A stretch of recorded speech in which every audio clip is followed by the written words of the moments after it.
The pursuit, week 10, double digits. We're done. Week 11 actually starts today. But Patrick, how does it feel to now officially be done with a double digit amount of weeks? It feels good, but job ain't done, brother. Job is not Job's not finished. done. Should feel accomplished, but I mean, I really don't. I'm sure you feel the same way just because of our mentalities. But the progression of our growth and our progress is cool to see. Just looking back on the progress pictures and just like mileage and everything is really cool. But yeah, I mean, we're still directly in the mix of things. So I don't, it's just kind of tunnel vision still, Yeah. pretty unfazed. Yeah, I mean, just speaking on a personal level, it's like this is the most amount of miles I've run in a 10-week period. Even extrapolating it out to like 12 weeks, like I said it before, I've never been this consistent. And it's like, even like last week, we had 37 total miles. And like, I finished the long run and I was like, wow, it doesn't even feel like we were at 37 miles. Whereas the week before, like, we had the 16-mile long run and like that felt like 39 miles. This was like 6 mile easy run. Okay, cool. 8 mile tempo run. Okay, cool.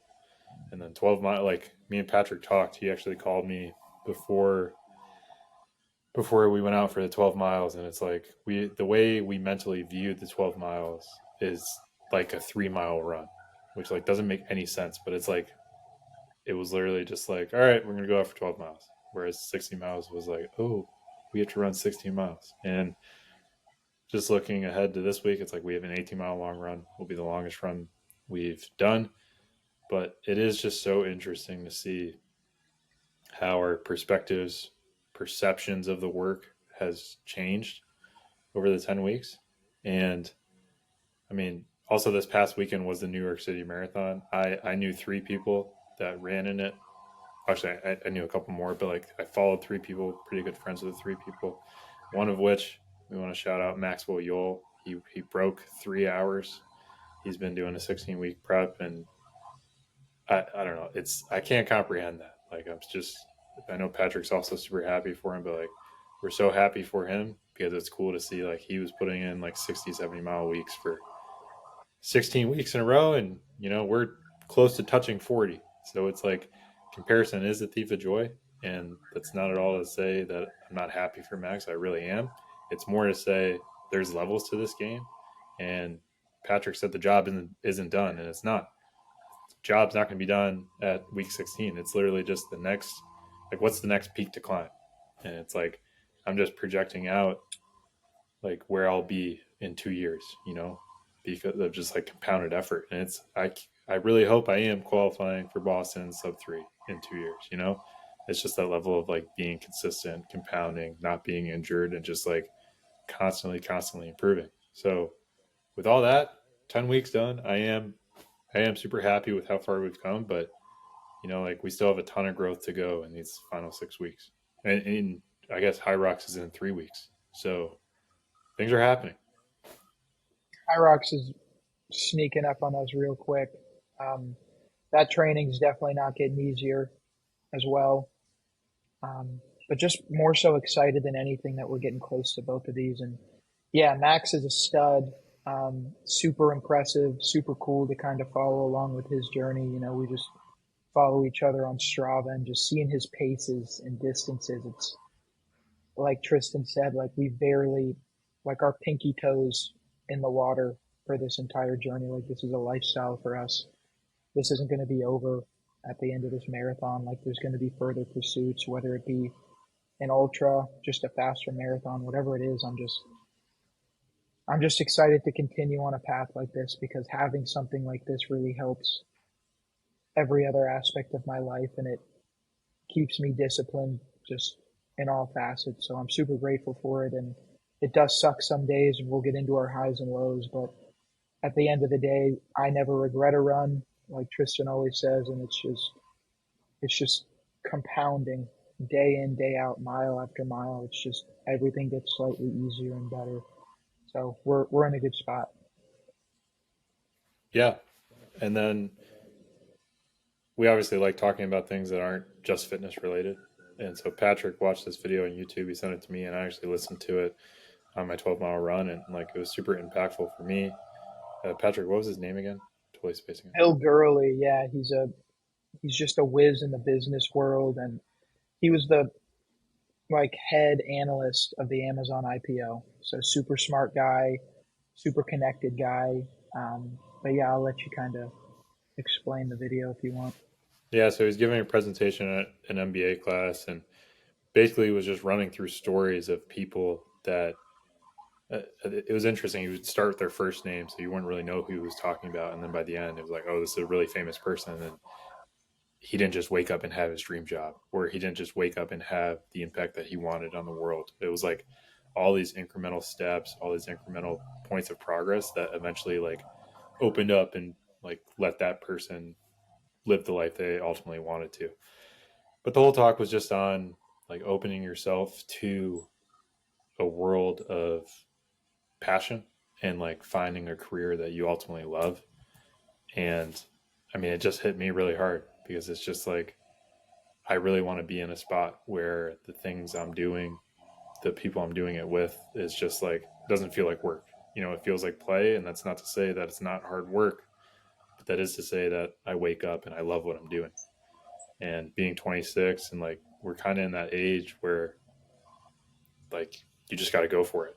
And so it's about finding that those ideas, being open to the ideas, dedicating time that you have to those ideas, and then seeing what happens when you do that. So yeah, I mean, definitely just it's before we started recording, we had a long conversation about this, but it's just like it's November 4th right now, and it's kind of like let's just jam down a bunch of ideas over the next 8 weeks and like see what happens, see if anything's worth pursuing, pursue the stuff that is worth pursuing, and then like maybe a year from now we're in a just totally different place.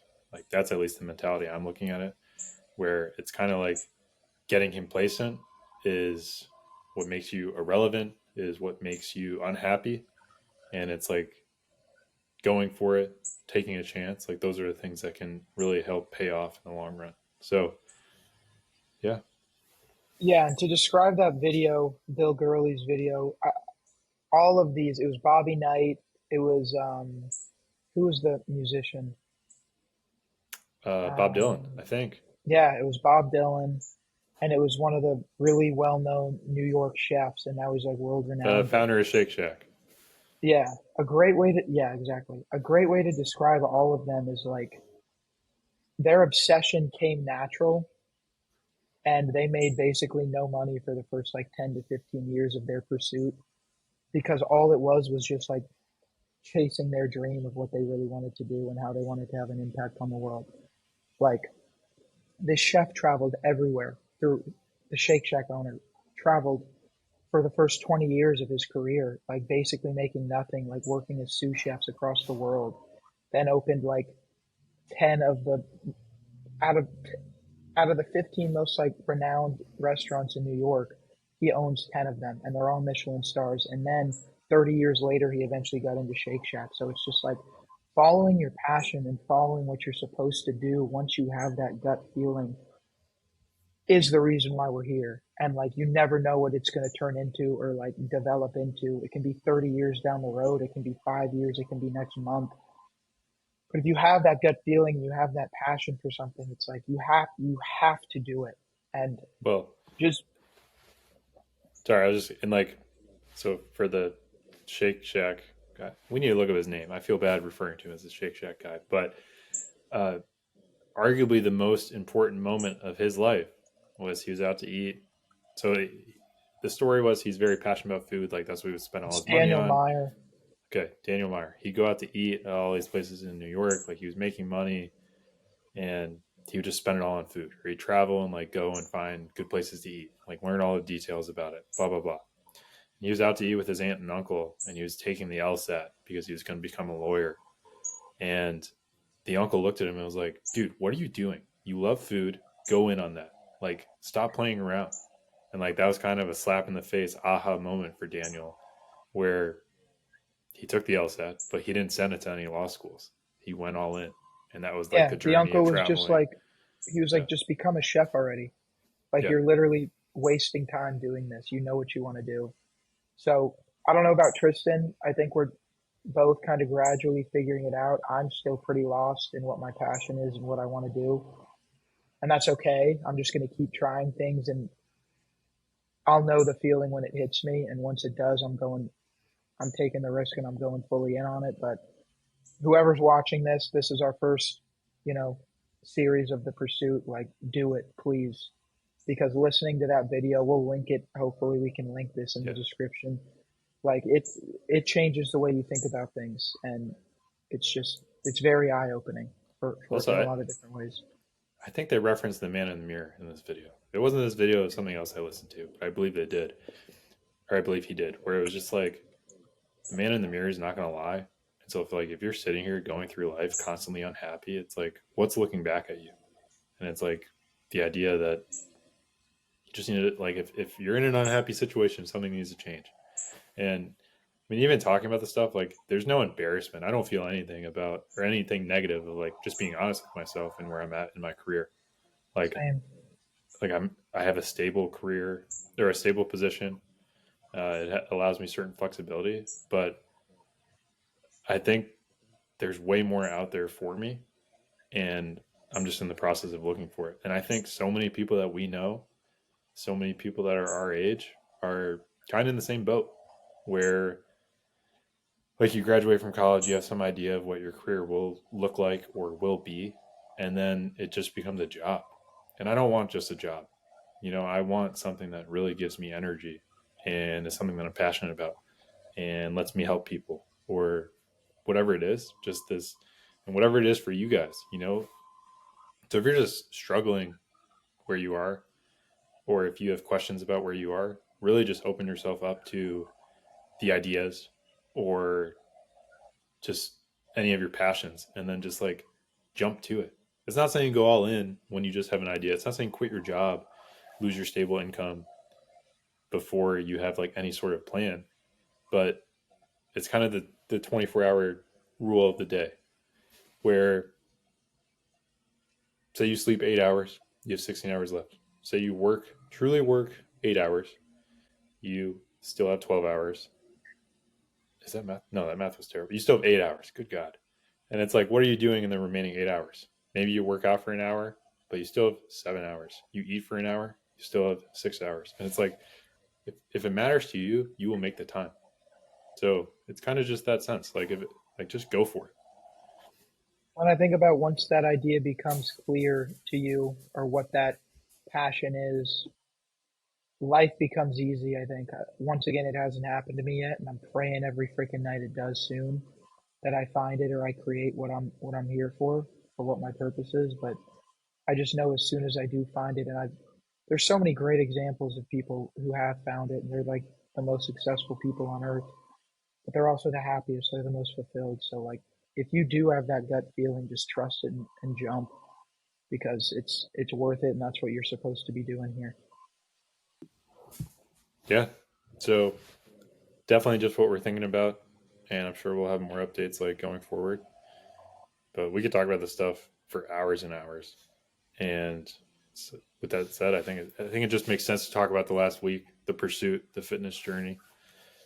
So in the last week, I mentioned before, we had 37 miles.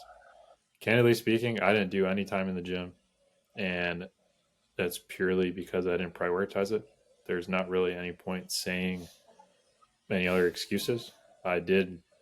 I am not home, so I'm in Charlottesville for the month, so I don't actively have a gym membership, but that's not an excuse. There are CrossFit gyms near me that I could have gone in and just seen what they were like. So I do plan to do that this week. But again, like I missed a week of building for the Hyrox side of things.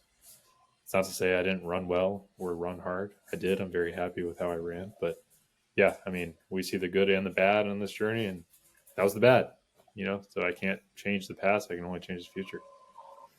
Yeah, I did have the gym workouts and they were good. The leg day just absolutely destroyed me. So my legs are still pretty worn out from that, and I guess just mileage on the week. So we're supposed to have easy miles today. I'm doing a ton of stretching, a ton of yoga just to try and figure these legs out and hit the ground running again tomorrow. But the weekend all was good. I mean, Tristan didn't have a gym, but once again, we both travel a ton. I'm in Florida right now. It's not an excuse. He just said that he's gonna get right back on the train here this week. But all in all, it was good. Like I said in the beginning, like we're just stacking miles. We're just stacking workouts. Job is not done. We're in week 10. That's great and all. 6 more weeks to go, and mileage is going to be stacking up. Workouts are going to, I'm sure, I hope, get harder to prepare us further for Hyrox. So it's all in all really, really good. But I will say my low was that 12 miler. I went into it thinking it was going to be easy just because, like we said, like 12 miles is nothing compared to 16. And honestly, I thought it was going to go by really quick, but my legs were just thrashed. Like every step, every stride was just aching from my ankles all the way up to like my hips. Finished it regardless. Definitely slower than what I thought I was going to do, but once again, it's just getting the miles in regardless how you feel. But I'll be actively recovering today and if needed tomorrow. But the plan is just to get a 247 lift in the gym tomorrow and do the easy miles. Yeah, I mean, I'm just again just hoping that the leg soreness you feel is just super minor because Yeah. like we still have 6 weeks to go, and I mean if it's an extended period where you're running with pain, that just sucks. So hopefully it is just a minor blip and you can keep going. And I mean, Yeah. again, it's the more important is the long game. So even if you have to miss tomorrow, Wednesday, like whatever it is, I think that makes sense just playing the long game. Yeah. And We'll be smart about it. yeah, and so moving to me, I already said my low. My low would be not going to the gym and just being soft and lazy. There's no denying that, you know. But my high, I think, would be. I guess I have two highs. One is the continued morphing perception of these long distance runs, where it's like 12. Yes, it was like an hour and 50 minutes, but of my that's just of my time. That wasn't an hour 50 of suffering for me. It was just like, okay, like we've been here before, we can do this. And that's what I hope these long runs continue to be. It's more just like something you're used to or we're used to as opposed to this unknown. Hmm. And then the other high would be the tempo run, which I actually did Friday night, and then I woke up Saturday and did the long run. So like that scared me, like 20 miles back to back like that.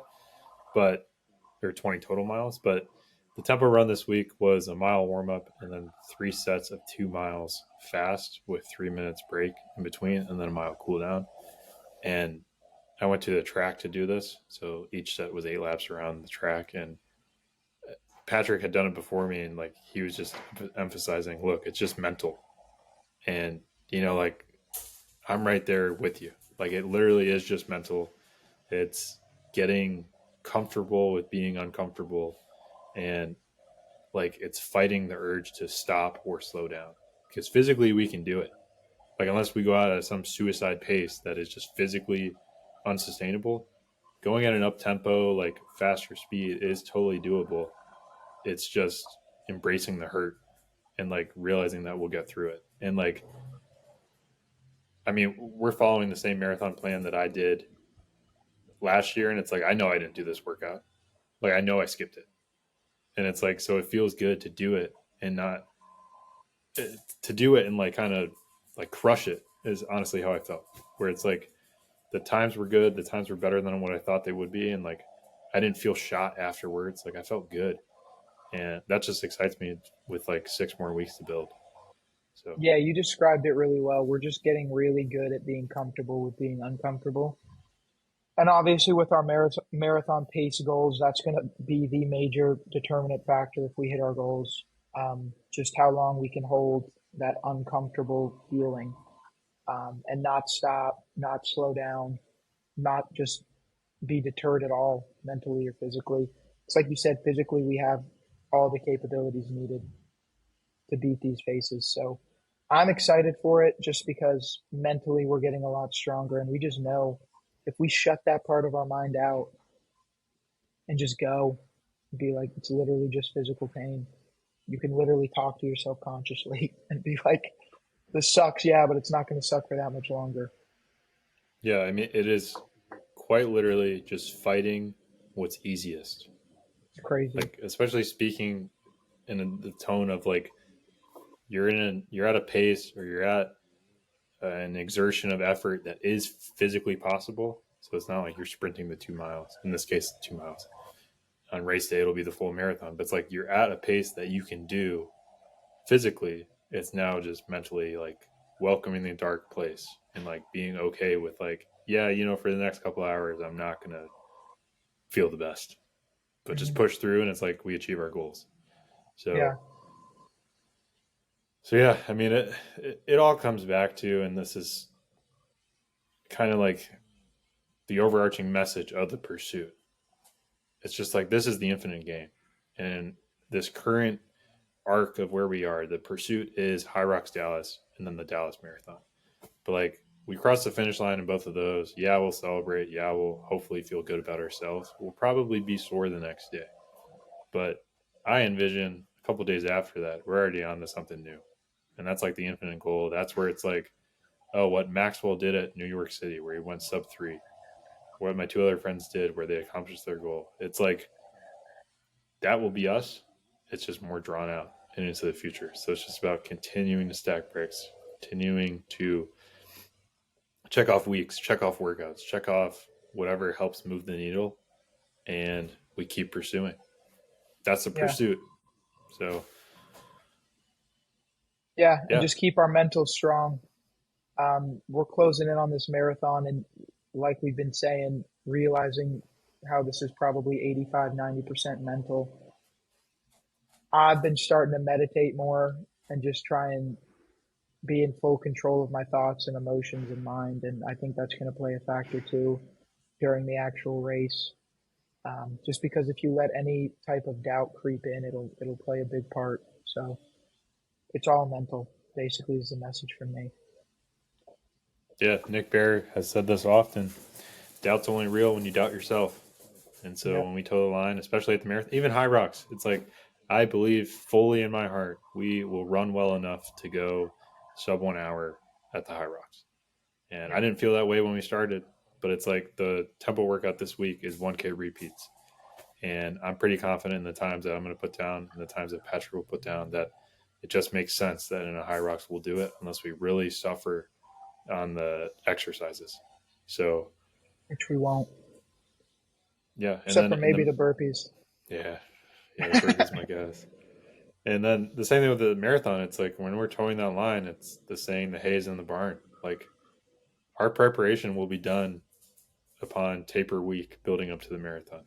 So it's like the 15 weeks of really compounded effort will showcase itself when we toe that line. And it's simply just performing to our training and getting used to being uncomfortable. If we do those two things, we should be good. And then again, it's like what I've said before. From there, it's just finding the next mountain to climb.